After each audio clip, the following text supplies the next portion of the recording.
panyola no se yemi vilo kigido Kochia era gimbola ni se yudo nyudo nikelo nyako Kochia jolokore nyeje nunga ni sandi nango Kochia mimi yere konde jalo siko kachandi gimo Kochia utemo kakano wada tema kimedola Kochia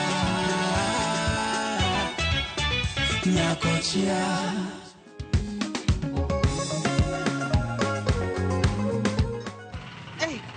Nyar. When I can't pass on machine. Ingeni ada ni wakasi reka pokuja serikali kiondo ofisi. Ingeni gila ofisi nyaka chingu ptichi kendo. Ango. Ne denda ni ok mara. Au matini. Inaka mora di adia ole adia konyra. Yen iwe wo police kuni kijunia kuchocho duto tani do biro kwenye town ka. In siem na siem kama leye. Konyra. Denda ni ok mara. Netimia ada timoni inno kajata. Mtie cho county kajata. Ichulo silinga par. Di donj kanyo, kisa donjo kanyo to mwido dirite dol nyayo house ka to kiki wogi nyaka bi. In donji. Abiro ina sifa maber. Kiki we jo Nairobi maya simu. Iwinjo. Kel simu no. Simba. Okawe ni sekawe. Awe ni kodirit na maber kiki we jo Nairobi maya simu. Rio. Enka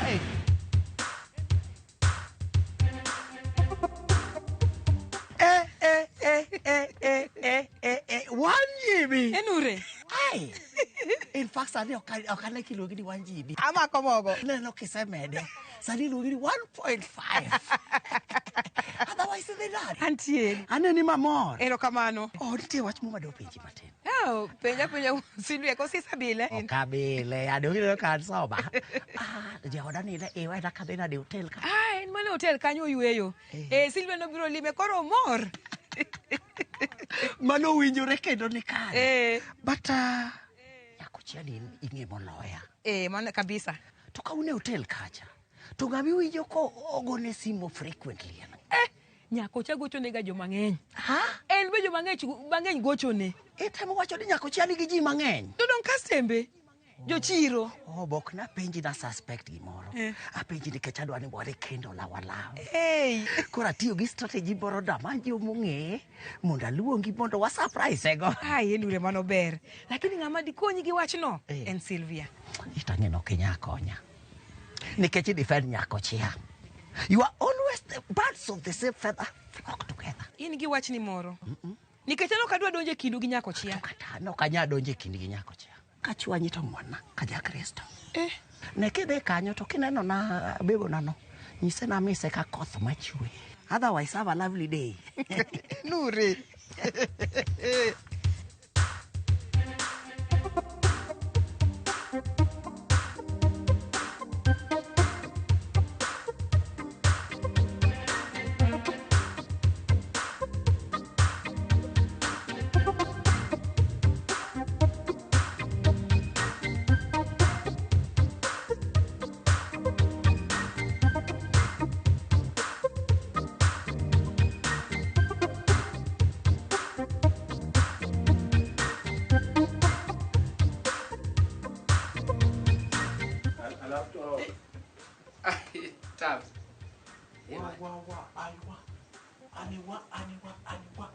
Magi ok pesa na.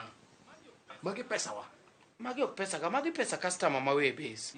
Pesa customer timango ka. Abiro manyo ne change. Abiro mudho pi. Kai do ngini utende makuonde gigi. Kionge pesa no kichiemo to gimi pi modho. Labda nyiew pigno 10 bob, anto dagol 10 bob kanye yawo. Apenji.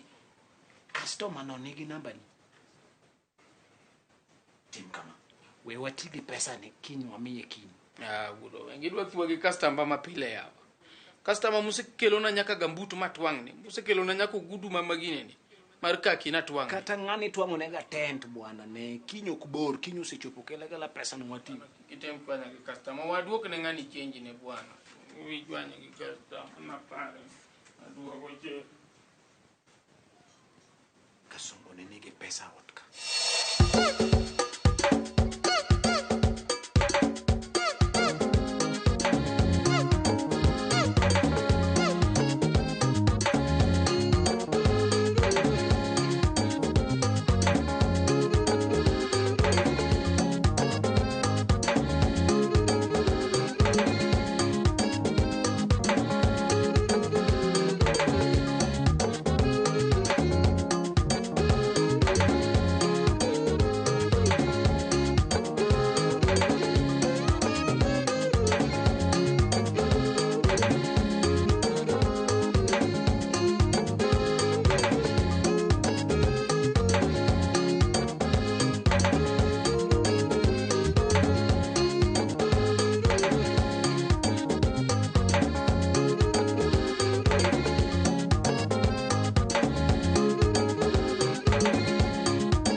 mtu atakupatia pesa. Pesa lazima utafute. You must go for it.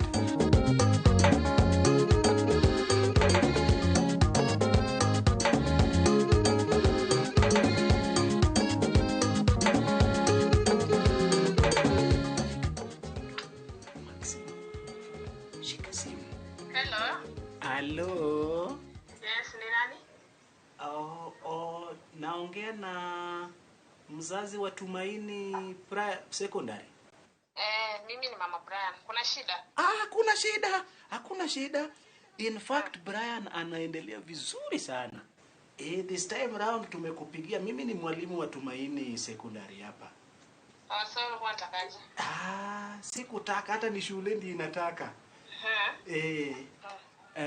Kuna promotion tulikuwa nayo hapa shule. Na tulikuwa tuna target wazazi wenye school fees inawasumbua kidogo. Sijui kama uko tayari?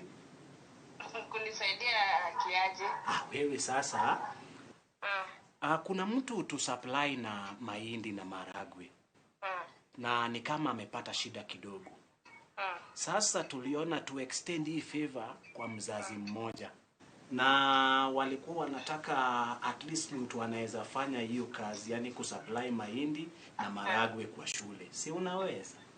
Sasa mimi na maragwe na mahindi naingia na wapi? Hata hiyo maragwe na mahindi sina. Bas. That's where I come in. Now listen. Ningekuwa nataka kufanya hii kazi, lakini unajua mimi ni mwalimu hapa, kuna kitu wanaita conflict of interest. Ndio maana nimesema wacha tutafute mzazi. Sasa mimi najua mwenye huyu mtu pata mahindi na maragi kutoka kwake. Unaona hata wao watu chukua hizi ma contracts. Hawataka hizo vitu. Wanachukuanga tu alafu wanaenda kutafuta. Lakini mimi sasa I want to do the donkey work. Mimi nitakutafutia kila kitu, kazi yako tu ni kuleta alafu tunafanya hiyo biashara. So mahindi watu unachukua na 160 na lakini wewe huko utachukua na 100. Alafu maragwe utapata na 130, lakini hapa shule 90. Sasa wewe kitu utafanya just order tu akuje, alafu tukishapata utatumiwa pesa yako, na si tukishamaliza sasa utanipea tu kitu kidogo ya kufanya hii biashara. So utanitumia tu 10,000 ya fuel nimtumie, alafu nikutumie namba yake, you coordinate, alafu hiyo kazi tumemaliza hivyo. Hebu funga mdomo kwanza. Unajisikia kweli? 10,000 nimekutolea wapi? Kuna pesa yako nyingine umenipea nikuwekee.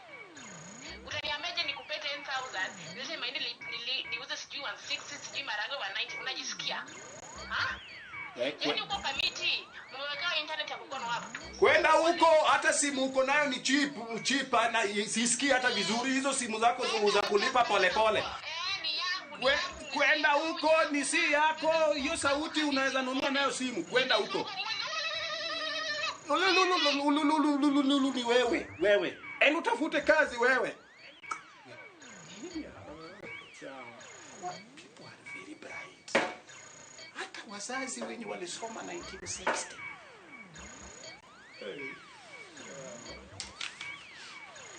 Victim 3.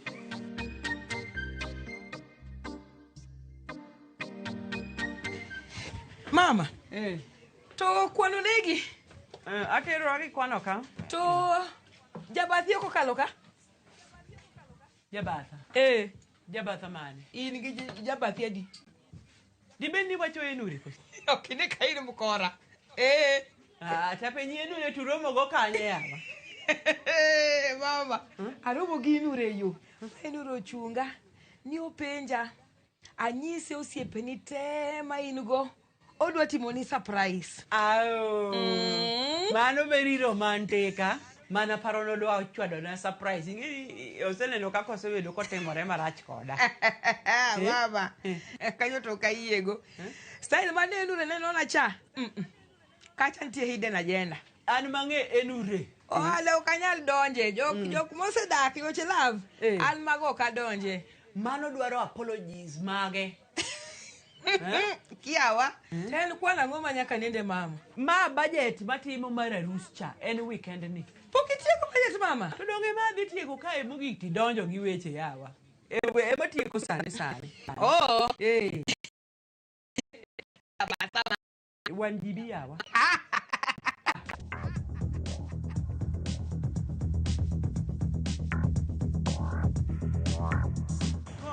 Konya yawa.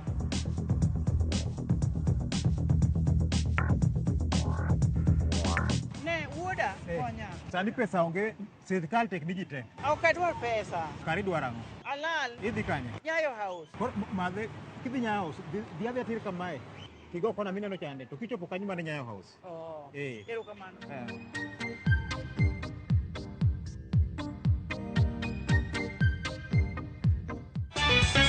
Kochia.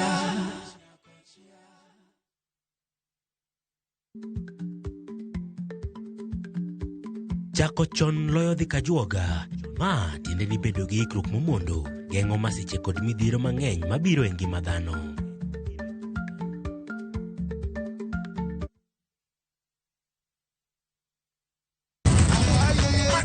Open this gate. Landlord, my uncle is not around. Are you sure? Yes, he just told me. View Sasa brings you Emanuela. Manela. Ordinary papi cannot prepare. Hey!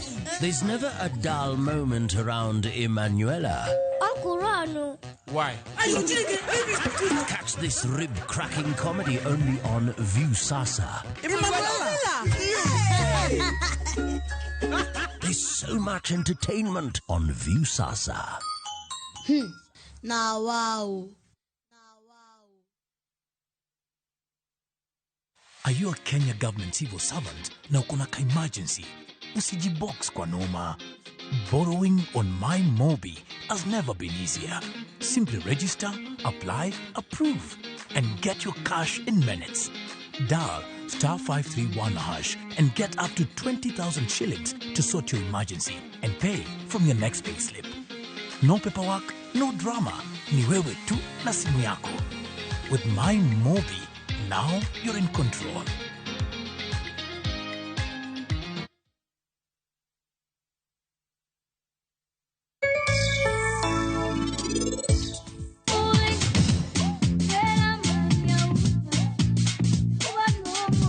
Ati pale geto wakinywa na scroll tablet, wanasema kuna msea kuhusiana meza ma tablet. No greater gift could ever there be than salvation's call. Ubunifu umeingia. Darasani tunapita.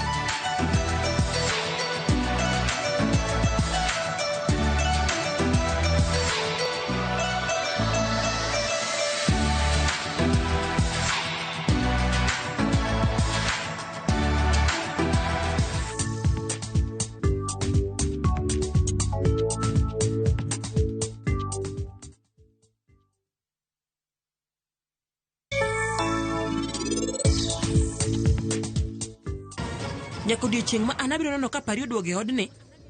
In kamoro achiel gi Rajiv uonge ratiro mar chiemo kae. Nyako ma pari ni mana keto mondo tedne wuoda eka mondo amed yudo luore gweng' kae. Koro odiochieng' ma kawuono ni en odwa kethona gimoro amora kae. Ok apar kabiro ng'wonone. Waya manowera moingo kaka ohero nyithinde. Kawuono ni ane makoro kodwa nena. Rajiv en wuoda. Wuoda achiel kende. Ano kakele kai mondo inipande samora mana ma inidwaro. FOMO? We say no more FOMO. Not when you have happy hour. Download and use my Airtel app or simply dial *544#. Always be in the know. Buy the happy hour bundle today. Now bado tuna grow. Airtel. Apenji baba duoka. Raile mane dwaro koso. Koso mola ikorwenyo kumanorgie.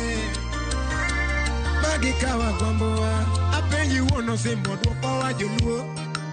Raile mane dwaro koso. Koso mola ikorwenyo kumanorgie. Mondo mi iyud thuma mar Raila tribute kaka sikiza tube mari. Day *811 *343#. Ramogi TV e od jothumbe duto.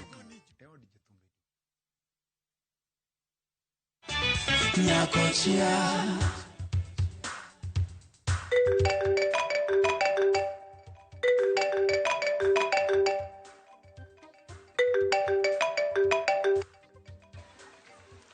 Hello? Yawa. En wach mane? Nowacho ni achiegni tieko abiro. En wach mane abiro? Abiro sani. Abiro. Sawa.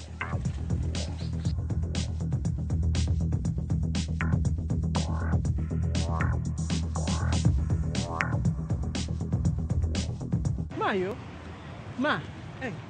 Kara nidhi kanye kendo nyaka nachak manyi yawa.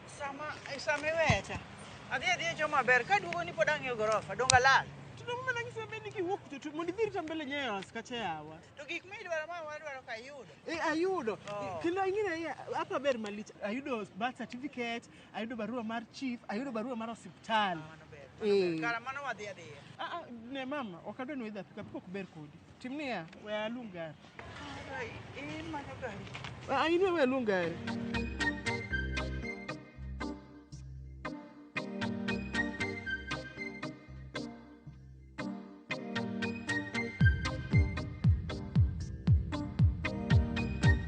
Mama.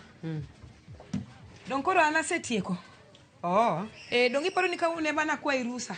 Rusa mar ang'o kendo? Dong adhi neno watna. Watni mane? Moa dala. Watni moa dala mane?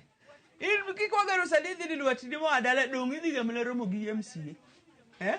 Iwinjo Wanjibi? An kaka nyaminu maduong'. Kendo an kaka mamau. Iwinjo? Kidwa dhi romo gi MCA, wacha weriambo ni adhi romo gi watna moa dala. Ka gimoro timore ni, taparo ni in gi watni moa dala ni un Kibera. Kara in kucho romo gi MCA in the leafy shalabs. Hey! Mama, ingeni mama iwacho gani lead by example. Tan kaka nyathi nyari kendo nyako mindiko. Koro in be mama romo go oyier. Nikech mama in be koro kiwuonda. Nikech ananyalo wuok oko ng'wech ka inso di ni ng'at no biro kae monji kara mana sweet moyo ni udwa iwego mos.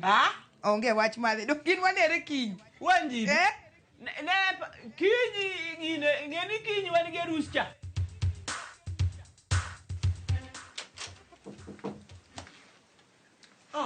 Wachiegni uru. Use mana duogo. Udong' matin to yud mana kasewuok. Karibu bet.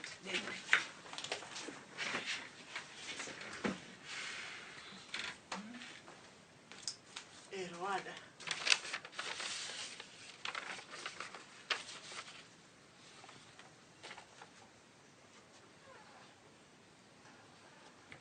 Congratulations, Mama Hotspot. Ato nying no kahero. Ino kihere lakini Junior ohere kabisa.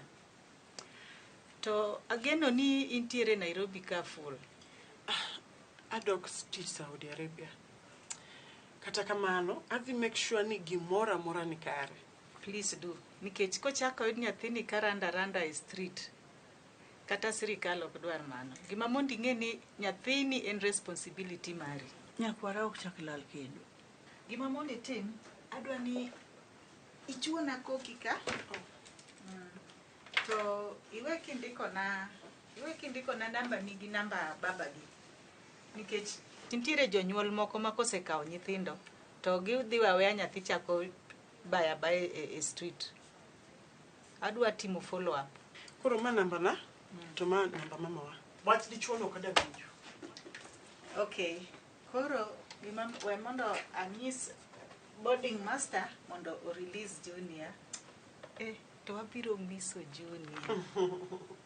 To koro kikombe ni dong koro en marwa. Kikombe ni en mar Junior on behalf of institution. Koro mai donga ka ma ok odhi. Dong Junior emokele. Mama wadhiyo.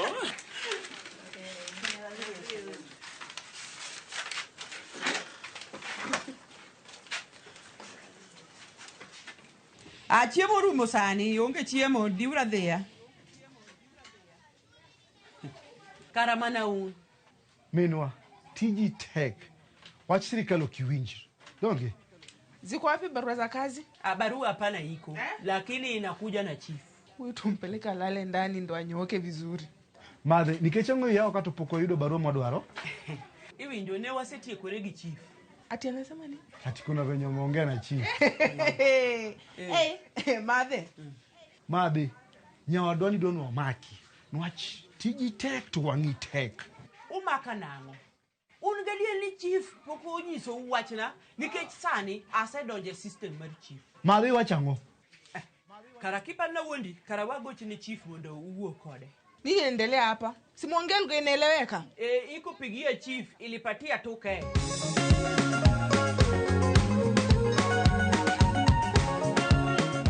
Sema chief. Chief. Aya, tena ingine? Chipo. Chipo. Nice. At change time. Selfie.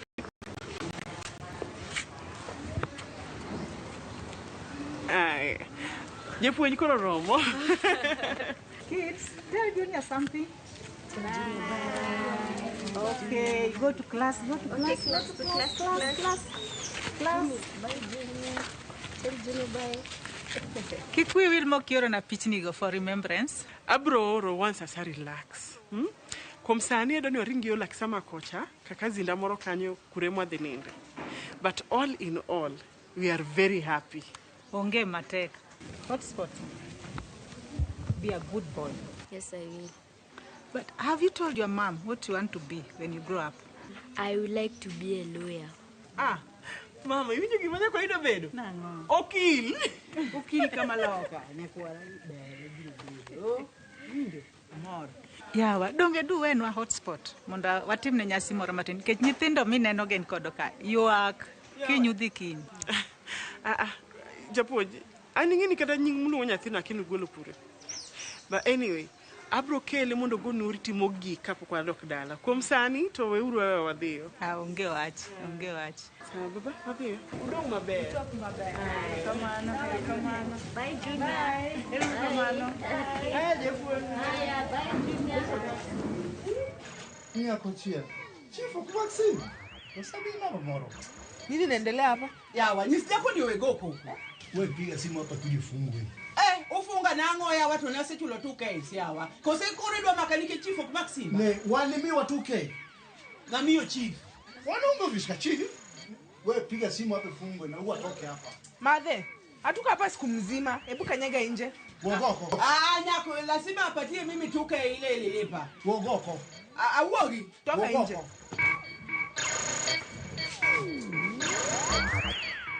Madhe, akwai ngol gogo. Oka uogi. Wee!